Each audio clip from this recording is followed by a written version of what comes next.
中了我的六重紫檀寸劲，你别想再活着。是吗？那你呢？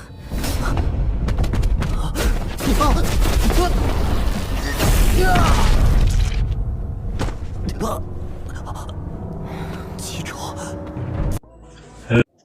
Halo lur, piye kabare? Napi to?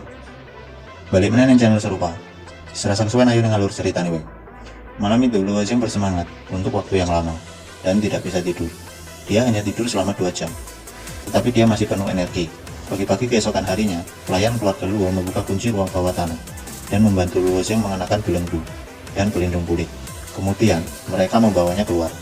Setelah memasuki ranah pemurnian tulang, tubuhnya telah mengalami perubahan kualitatif. Perubahan ini tak terlukiskan, bahkan hal-hal kecil seperti berjalan telah berubah. Setiap langkah lebih mudah, lebih terkoordinasi, dan tidak terlalu melelahkan. Jika bukan karena belenggu dan belenggu, sialan ini yang menahannya, dia akan berlari ke depan. Di bawah bimbingan para pelayan, Luo Zheng menemukan bahwa ada sesuatu yang salah dengan jalan ini. Seluruh keluarga Luo menempati area yang luas, tetapi perencanaan keluarga itu teratur. Selain aula seni bela diri, pavilion diskusi, taman 100 ramuan, dan lokarya pemurnian senjata yang digunakan bersama oleh keluarga, segala sesuatu yang lain direncanakan di halaman depan rumah. Tapi sekarang, jalan ini telah mengambil jalan memutar, dan sepertinya menuju ke halaman belakang keluarga Luo. Alis Luo Zheng sedikit berkerut. Dia tidak membuat suara dan menunggu untuk melihat apa yang akan terjadi. Dia belum pernah ke halaman belakang keluarga Luo untuk waktu yang lama. Penampilan tempat ini telah banyak berubah, terutama rumah-rumah dari cabang kedua dan ketiga dari keluarga Luo. Ada banyak pavilion, teras dan pavilion, bahkan ada beberapa kolam jembatan dan pavilion tepi sungai. Bangunan-bangunan ini dibangun dengan indah dan itu menakjubkan. Balok berukir dan kasau yang dicat, pola naga dan poinik semuanya dicat dengan emas, dan atapnya dihiasi dengan permata yang bersinar. Melihat tindakan cabang kedua dan ketiga, Luo Zheng tidak bisa menahan napas dalam hatinya. Meskipun yayasan keluarga Luo kaya dan sedikit uang ini bukan apa-apa di dunia sekarang ini, hanya yang kuat yang bisa bertahan. Bagi seseorang seniman bela diri, kemuliaan, kemegahan, kekayaan, dan pangkat hanyalah detail kecil. Jika sebuah keluarga puas menikmati hidup, keluarga Luo ini mungkin akan dikalahkan oleh paman kedua dan ketiga. Setelah Luo Zheng melewati sebuah kolam, dia berubah menjadi halaman samping. Di halaman samping ini, ada 2 orang yang duduk berhadapan minum teh, dan mereka terlihat sangat bahagia. Luo Zheng memfokuskan matanya dan melihat bahwa salah satunya adalah Stewart Peng, yang telah menghilang selama 2 hari. Orang lain adalah seorang lelaki tua berusia di atas 50 tahun, yang mengenakan sutra dan satin. Luo Zheng juga mengenal lelaki tua ini. Namanya Huang Ge, dan dia awalnya adalah pelayan keluarga Luo. Karena istri Huang Ge adalah pengasuh dari putra sulung paman ketiga, Luo Chengyun, dan Huang Ge sangat pandai menyanjung orang lain dan mempelajari hubungan. Dia memiliki hubungan yang sangat baik dengan cabang ketiga dari keluarga Luo, dan statusnya telah naik terus. Sekarang paman kedua dan ketiga telah mengambil alih keluarga Luo. Status Huang Ge semakin meningkat. Dia telah menjadi kepala pelayan keluarga Luo, dan dia bahkan tidak peduli dengan keturunan agunan keluarga Luo. Luo Zheng sudah lama mendengar tentang segala macam kesombongan darinya. Sebelum Luo Zheng masuk, dia mendengar Stewart Peng berkata pada Huang Ge, "Tuan Huang, halaman samping yang Tuan Muda Chengyun berikan ini benar-benar sebuah mahakarya. Jika saya tidak salah, naga giok yang diukir pada pelakat pintu terbuat dari bahan biji korondum. Terbaik kan?" Huang Ge terkekeh dan berkata, "Kamu benar-benar tahu barang-barangmu. Bukan hanya naga giok. Lihat ubin berlapis kaca di atap, dan singa perunggu itu. Semuanya dibuat oleh pengrajin terbaik di Kabupaten Chengyun." Setelah Stewart Peng menilai mereka satu persatu, dia mendecahkan lidahnya dan berkata, "Tuan Huang, segala sesuatu tentang halaman kecilmu ini bagus. Tapi ada yang kurang. Halaman samping saya ini memiliki semua yang Anda inginkan. Apa yang mungkin kurang?" Huang Ge berkata dengan bangga. Stewart Peng terkekeh. "Tentu saja kekurangan pelayan yang gesit untuk menyajikan makananmu. Lihat, aku bahkan membawa orang ini ke sini untukmu. Dengan orang ini sebagai pelayanmu, aku jamin kamu akan merasa terhormat." "Siapa orang ini?" Huang Ge bertanya dengan rasa ingin tahu. Pramugari Peng menunjuk ke pintu masuk halaman samping dan berkata, Tuan Huang, lihat. Huang Ge mengikuti jari Style Pang dan melihat ke atas. Sekilas dia melihat Luo Zeng. Ini adalah tuan muda keluarga Luo yang terkenal di masa lalu. Bagaimana mungkin dia tidak mengenalnya? Luo Zeng berdiri di pintu masuk halaman samping. Dia telah mendengar semua yang dikatakan Style Pang dan Huang Ge. Gelombang kemarahan muncul di hatinya. Kedua anjing budak ini memiliki nada yang begitu besar dan terlalu lancang. Meskipun dia, Luo Zeng, telah diturunkan pangkatnya menjadi pelayan keluarga, ini adalah masalah keluarga Luo-nya. Bahkan murid keluarga cabang normal tidak akan berani terlalu tidak masuk akal di depannya. Bagaimanapun, status Luo Zeng di masa lalu sudah jelas. Dia adalah putra tertua dari cabang tertua. Pelayan Peng itu benar-benar berani menghasut Huang Ge dan menyuruhnya berkeliling seperti pelayan yang menuangkan teh dan menuangkan air. Huang Ge memandang Luo Zeng dari atas ke bawah. Senyum sinis muncul di wajah tuanya yang keriput. Ini cocok untuk meminta bocah ini untuk mengurus kebutuhan sehari-hariku. Aku ingin tahu apakah Tuan Muda Cheng Yun akan keberatan. Jangan khawatir, Penatua Huang, Anda adalah kepala pelayan keluarga Luo kami. Anda dapat dengan santai memindahkan Luo Zeng dari balai seni bela diri ke sini. Luo Zeng sekarang hanya seorang pelayan keluarga tanpa nama. Dia harus dikirim ke balai seni bela diri setiap hari dipukuli, sampai meraung-raung seperti hantu dan melolong seperti serigala. Betapa nyamannya menjadi pelayan di sini. Paling-paling dia hanya akan mengosongkan urinoir, lanjut pramugari Peng. Huang Ge tergerak oleh kata-kata Style Peng. Untuk orang-orang seperti Huang Ge yang telah naik dari bawah, yang terpenting adalah reputasi mereka. Sungguh menarik bahwa mantan tuan muda keluarga Luo harus secara pribadi menuangkan pispot untuknya. Huang Ge mengangguk dan bertanya kepada Style Peng, "Mengapa kita tidak melakukannya dengan cara ini?" "Ayo lakukan dengan cara ini." Style Peng mengangguk dan berdiri untuk memanggil beberapa pelayan untuk membawa Luo Zeng masuk. Namun, Luo Zeng berdiri terpaku di tanah. Dia tidak bergerak sedikit pun, tidak peduli bagaimana para pelayan menyeretnya. Meskipun para pelayan ini memiliki kekuatan, bagaimana mereka bisa menggerakkan Luo Zeng yang berada di alam pemurnian tulang? Kaki Luo Zeng seperti baji yang dihancurkan oleh palu yang berat. Mereka dipaku dalam ke tanah. Para pelayan menggerakkan semua kekuatan mereka dan basah kuyup oleh keringat dan terengah-engah.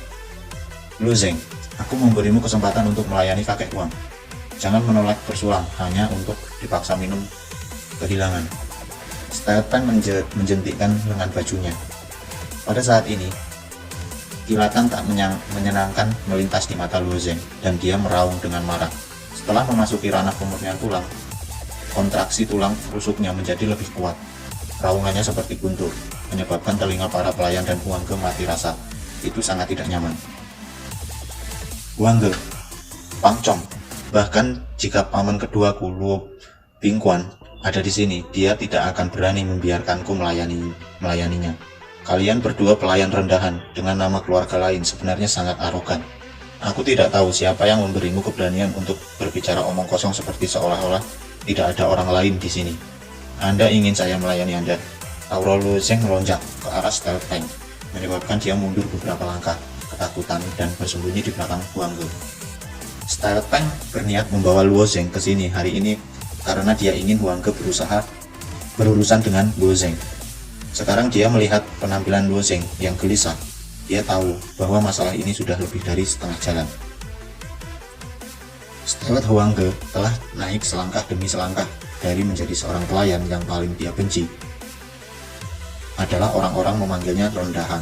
Kali ini, Luo Zeng mungkin tidak akan mampu menanggung konsekuensinya. Mendengar kata-kata Luo Zeng, Huang Ge tidak bergeming. Dia menyipitkan matanya dan berkata dengan sinis, "Luo Zeng, jangan lupakan identitasmu saat ini. Kamu adalah pelayan paling rendah. Kamu bukan tuan muda sebelumnya. Tuan muda saat ini bernama Luo Peren, bukan Luo Zeng. Kehormatan Anda untuk memiliki target manusia seperti Anda melayani saya. Nyahlah." Luo Zeng mengguncang tubuhnya dengan kuat, menyebabkan para pelayan terbang dan jatuh ke tanah. Ketika Huang Ge melihat ini, dia melanjutkan, "Luo Zeng, kamu adalah orang berdosa. Apakah kamu berpikir untuk memberontak? Menurut aturan klan, kamu akan dihukum mati dengan 1000 tebasan." Luo Zeng mencibir dan mengambil langkah besar ke halaman. Saat dia berjalan, dia tertawa dan berkata, "Aturan klan. Orang luar sepertimu berani berbicara tentang aturan klan di depanku? Hari ini aku akan memberikanmu mengerti apa itu aturan klan." Setelah mengatakan itu, Luo Zeng mengangkat tangan dan hendak memukul Huang Ge. Tulangnya tiba-tiba mengeluarkan suara letupan. Itu adalah suara tulang retak ketika dia mengedarkan kekuatannya secara ekstrim dan tulangnya saling bersilangan. "Luo Zeng, beraninya kamu. Jika kamu memukulku, Tuan Muda Cheng Yun pasti tidak akan melepaskanmu. Kamu hanya karung tinju tanpa kekuatan atau pengaruh dalam keluarga Luo. Apakah kamu tidak takut dipukuli sampai mati?" kata Huang Ge berpura-pura tenang. Tamparan. Begitu Huang Ge selesai berbicara, tamparan Luo Zeng sudah mendarat di wajahnya. Setelah memasuki ranah pemurnian tulang, kekuatan Luo Zeng hampir 2 kali lipat. Meskipun dia tidak menggunakan kekuatan penuhnya dalam tamparan ini, itu tidak ringan. Wajah tua Huang Ge pada awalnya pucat pasi, kemudian 5 bekas jari muncul di wajahnya. Sejelas bekasnya ditinggalkan di sana. Setengah dari wajahnya bengkak seperti kepala babi. Keluarga Luo memerintah, berbicara omong kosong dan mengkritik orang lain. Tampar mulutmu. Keluarga Luo memerintah bertindak sebagai kaki tangan penjahat. Pikirkan dirimu sempurna, tampar mulutmu. Keluarga Luo memerintah menyebarkan kebohongan dan memutarbalikan kebenaran. Peraturan keluarga Luo. Dengan setiap tamparan akan ada semburan kabut darah. Ketika Style Peng melihat pemandangan ini, tubuhnya bergetar. Ini sedikit berbeda dari naskah yang ada di pikirannya. Luo Zeng biasanya diperlakukan sebagai target manusia. Dia tampaknya tidak pemarah dan selalu terlihat pasrah. Mengapa dia bahkan berani memukul penatua Huang sekarang? Pramugari Peng tidak mengerti. Luo Zeng mengundurkan diri karena dia tidak. Pada saat ini, ada banyak murid keluarga Luo berkumpul di pintu. Ketika mereka melihat adegan ini, mereka semua terkejut. Pada saat yang sama, mereka merasa lega. Kepala pelayan ini, Huang Ge, menggunakan hubungannya dengan Luo Cheng Yun untuk mengamuk di keluarga Luo. Dia tampaknya benar-benar menganggap dirinya sebagai penguasa keluarga Luo. Biasanya, beberapa murid kolateral telah diganggu oleh Huang Ge. Semua orang menoleransinya demi cabang kedua. Namun, Huang Ge tidak tahu bagaimana menahan diri. Karena mereka menoleransinya, Huang Ge menjadi lebih arogan. Hari ini, seseorang telah melompat keluar untuk memberi pelajaran kepada orang ini. Itu memang memuaskan. Namun, murid-murid keluarga Luo ini tahu betul bahwa alasan mengapa orang luar bisa begitu sombong adalah karena dia memiliki dukungan yang kuat. Kesombongan Huang Ge adalah karena hubungannya dengan Luo Cheng Yun. Selain itu, meskipun Huang Ge sombong di depan cabang kedua dan ketiga, ia menunjukkan karakteristik seorang pelayan secara ekstrim. Dia sangat disukai oleh cabang kedua dan ketiga. Status Luo Zeng saat ini adalah seorang pelayan. Jika dia memukul Huang Ge, akan ada masalah besar. Luo Zeng pasti akan berada dalam masalah besar. Luo Zeng menamparnya puluhan kali sebelum dia berhenti. Wajah Huang Ge rusak parah dan berlumuran darah. Jika seseorang tidak melihat dengan hati-hati, seseorang tidak akan bisa membedakan hidung dan mulutnya. Rambut putihnya juga berserakan, membuatnya terlihat seperti hantu. Setelah Luo Zeng berhenti, mulut Huang Ge yang pecah bergerak dan berkata dengan samar, "Kamu, tunggu saja." Tanpa menunggu Huang Ge selesai berbicara, Luo Zeng menamparnya lagi. Mata Huang Ge berputar ke belakang dan dia jatuh ke tanah dengan kepala terangkat. Setelah memberi pelajaran pada Huang Ge, tatapan Luo Zeng beralih ke Style Peng. Ketika Style Peng melihat tatapan Luo Zeng, dia tidak bisa menahan diri untuk tidak menggigil. Dia mundur 2 langkah dan berteriak, "Luo Zeng, kamu seorang pelayan. Jadi bagaimana jika aku seorang pelayan?" Luo Zeng mendekat selangkah demi selangkah. "Beraninya kamu menyinggung atasanmu," kata pramugari Peng. "Apa maksudmu dengan naik? Apa maksudmu dengan turun? Nama keluarga saya Luo. Bahkan jika saya seorang pelayan, nama keluarga saya masih Luo. Apalagi, apakah Anda lupa bahwa tinju saya lebih besar dari tangan Anda? Jika aku lebih kuat darimu, aku akan pergi. Jika seni bela diriku lebih baik darimu, aku akan pergi." Saat dia berbicara, Luo Zeng meraih Style Peng dengan kekuatan ranah pemurnian tulangnya.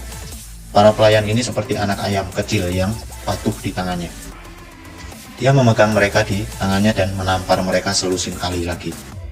Ketika yang lain mendengar suara tamparan, mereka semua merasakan gigi mereka sakit. Betapa menyakitkan itu. Akhirnya Luo Zeng menampar Style Peng ke tubuh Huang Ge. Keduanya berteriak. Luo Zeng berkata, "Hari ini adalah Pelajaran untukmu, kamu harus mengingat rasa sakit ini. Di masa depan, kamu akan dapat membedakan yang benar dari yang salah. Kamu akan mengerti apa yang bisa kamu lakukan dan apa yang tidak bisa kamu lakukan. Saat dia berbicara, Luo Zheng berbalik dan berjalan keluar dari halaman. Saat dia berjalan ke pintu, murid dan pelayan keluarga Luo di sekitarnya segera berbubar.